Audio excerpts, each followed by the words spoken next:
celoso de mí. Su amor es un huracán, un árbol soy yo, doblándose por el viento de su grandeza. Cuando de repente mis aflicciones se van eclipsadas por su presencia. Muy buenos días, estamos aquí hablándoles de su comunidad cristiana La Roca de Betel. Tenemos un día más donde nosotros podemos hoy adorar al Señor para pedirle al Señor que nos bendiga en este hermoso día.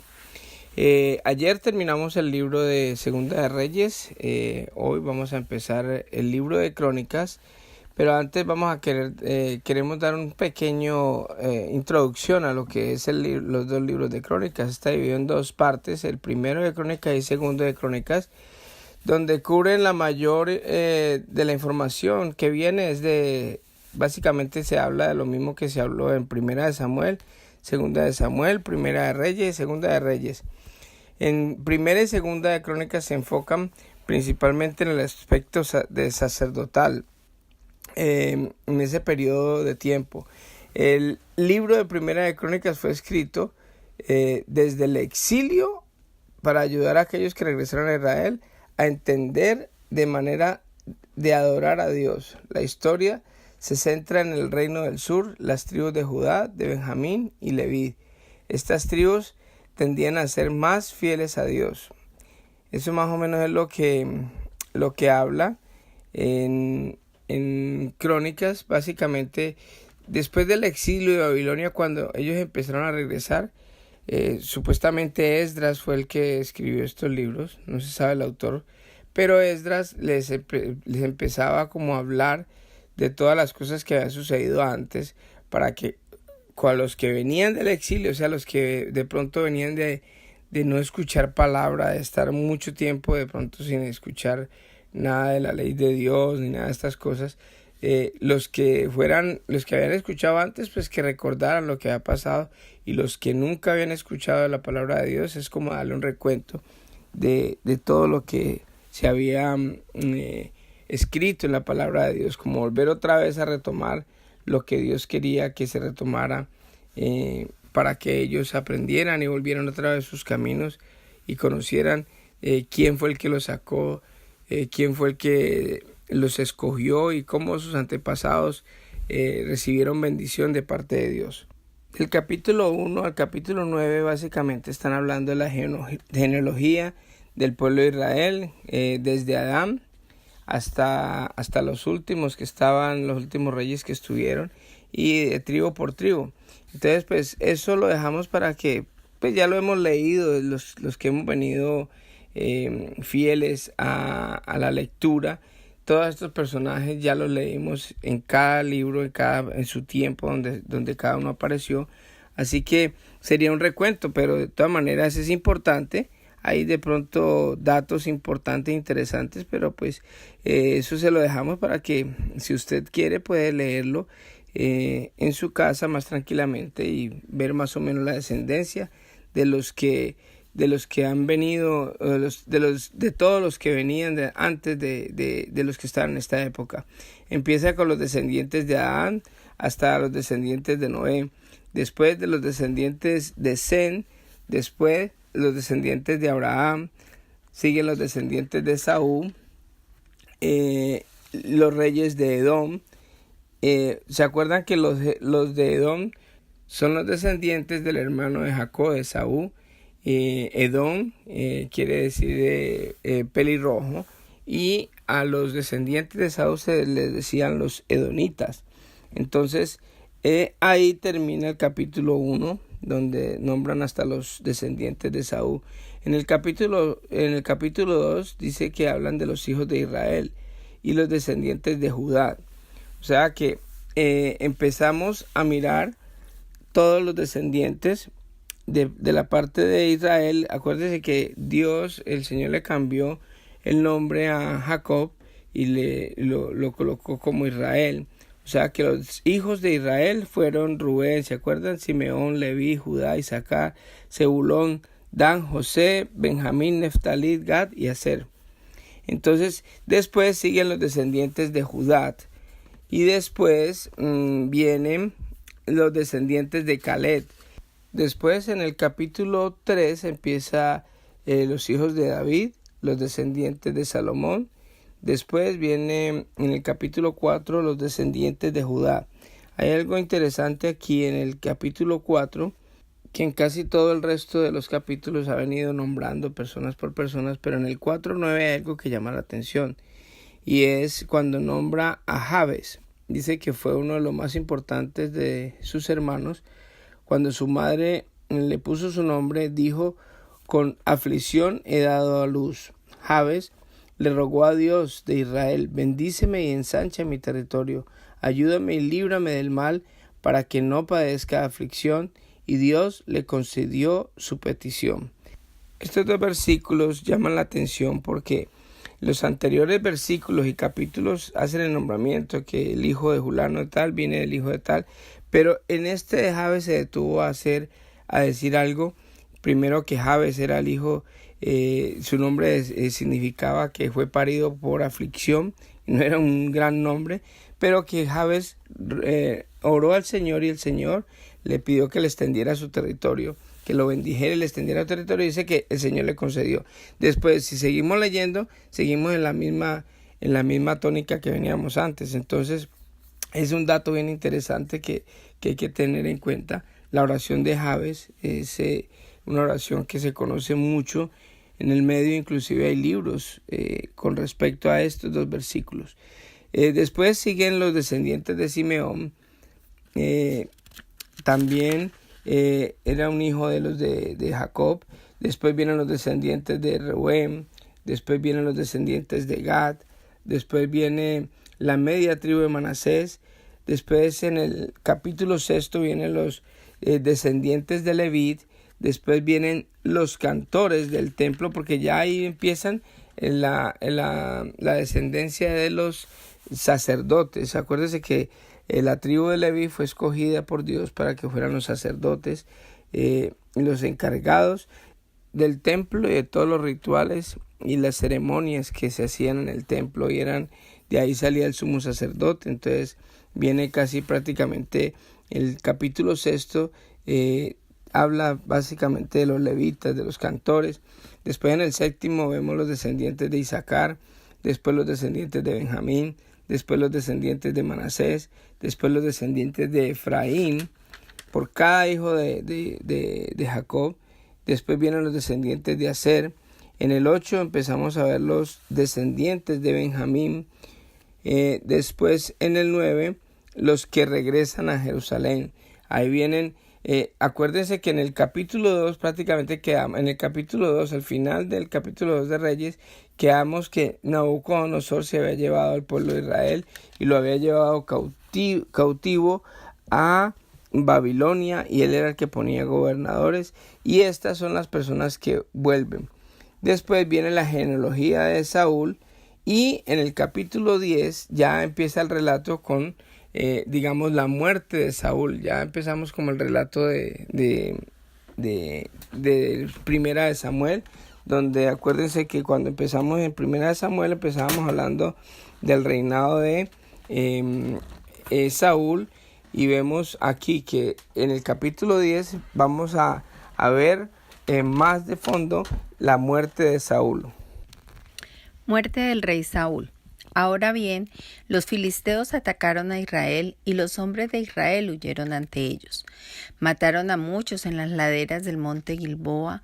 Los filisteos cercaron a Saúl y a sus hijos, y mataron a 3 de ellos, Jonatán, Abinadab y Malquisúa. La batalla se intensificó cerca de Saúl, y los arqueros filisteos lo alcanzaron y lo hirieron. Con gemidos, Saúl le dijo a su escudero: «Toma tu espada y mátame antes de que esos filisteos paganos lleguen para burlarse de mí y torturarme». Pero su escudero tenía miedo y no quiso hacerlo. Entonces Saúl tomó su propia espada y se echó sobre ella. Cuando su escudero vio que Saúl estaba muerto, se echó sobre su propia espada y murió. Así que Saúl y sus 3 hijos murieron allí juntos y su dinastía llegó a su fin. Cuando los israelitas que estaban en el valle de Jezreel vieron que su ejército había huido y que Saúl y sus hijos estaban muertos, abandonaron sus ciudades y huyeron. Entonces los filisteos entraron y ocuparon sus ciudades. Al día siguiente, cuando los filisteos salieron a despojar a los muertos, encontraron los cuerpos de Saúl y de sus hijos en el monte Gilboa. Entonces le quitaron la armadura a Saúl y le cortaron la cabeza. Luego proclamaron las buenas noticias de la muerte de Saúl ante sus ídolos y a la gente en toda la tierra de Filistea. Pusieron su armadura en el templo de sus dioses y colgaron su cabeza en el templo de Dagón. Cuando el pueblo de Jabes de Galaad se enteró de todo lo que los filisteos le habían hecho a Saúl, todos los valientes guerreros llevaron los cuerpos de Saúl y sus hijos de regreso a Jabes. Luego enterraron sus huesos debajo del gran árbol en Jabes y ayunaron por 7 días. De manera que Saúl murió porque fue infiel al Señor. No obedeció el mandato del Señor e incluso consultó a una medium, en lugar de buscar la dirección del Señor. Así que el Señor le quitó la vida y le entregó el reino a David, hijo de Isaí.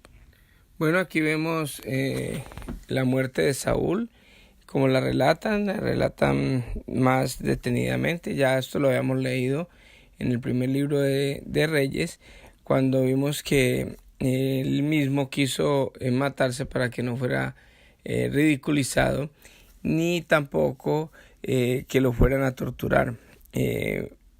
Hablamos de la fidelidad del pueblo de Jabes de Galaad, donde él lo salvó la otra vez cuando le iban a quitar un ojo a todos si ellos no se rendían, y fue cuando el reinado de Saúl empezó, fue ayudándoles precisamente a ellos, y vemos la fidelidad de ellos, cómo rescatan los cuerpos y hacen un duelo por 7 días, y vemos la falla que tuvo Saúl.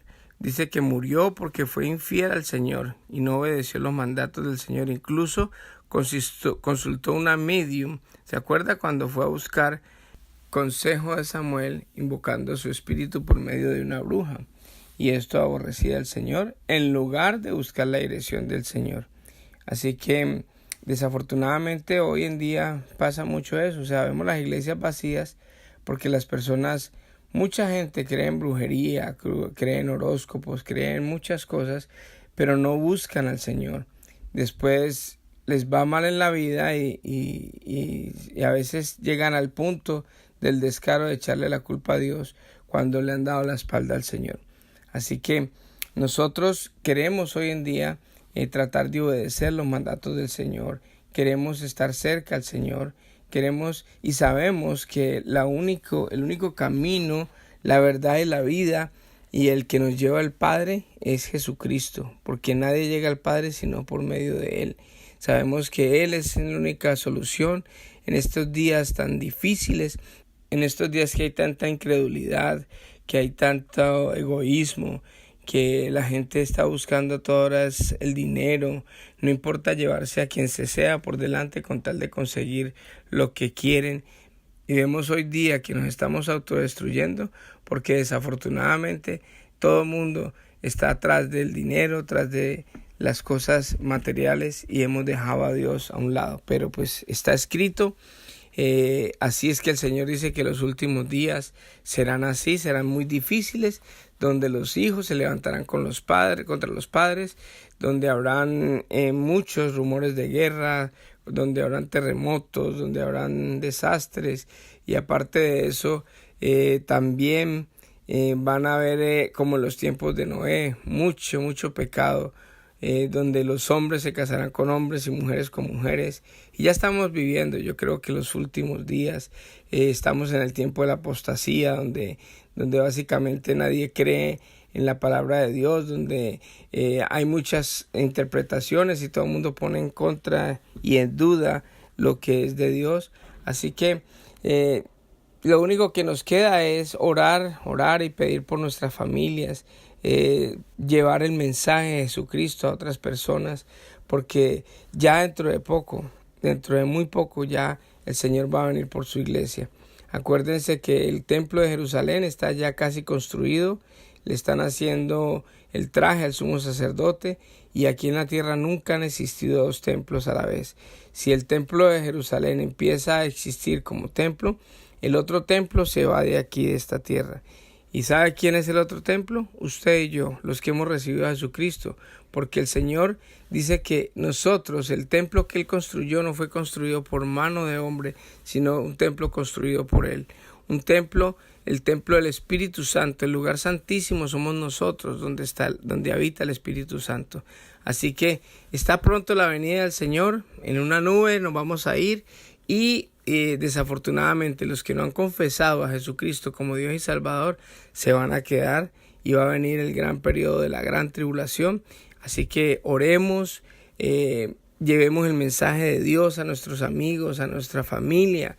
Sería muy triste que nuestra familia se quedara después del arrebatamiento. Es muy rico para nosotros porque nos vamos a la presencia de Dios, pero los que se quedan va a ser muy difícil.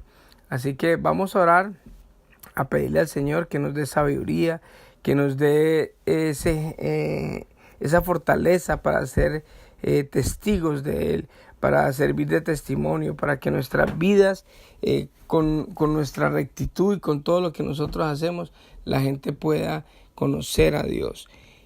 Señor Dios Todopoderoso, te damos gracias, Padre mío, por ser tan bueno con nosotros, Señor. Te damos gracias, Papito lindo, porque Tú nos has rescatado, Señor. Tú nos has dado vida eterna a través de tu Hijo Jesucristo en la cruz, Señor. Gracias, Padre Santo, porque hoy disfrutamos, Señor, por tu gracia y tu misericordia, de una eternidad cerca a ti, Señor, al lado tuyo, Padre Santo. Gracias, Dios, por esa salvación tan preciosa. Por gracia somos salvos y no por nada que nosotros hayamos hecho, Señor. Te pedimos, Padre, que nos ayudes a dar buen testimonio, Señor. Que podamos predicar a tiempo y a destiempo, Señor, a otras personas. Como decía San Francisco de Asís, nosotros debemos de predicar en todo tiempo. Y habrá muchas veces que de pronto hasta tendremos que hablar.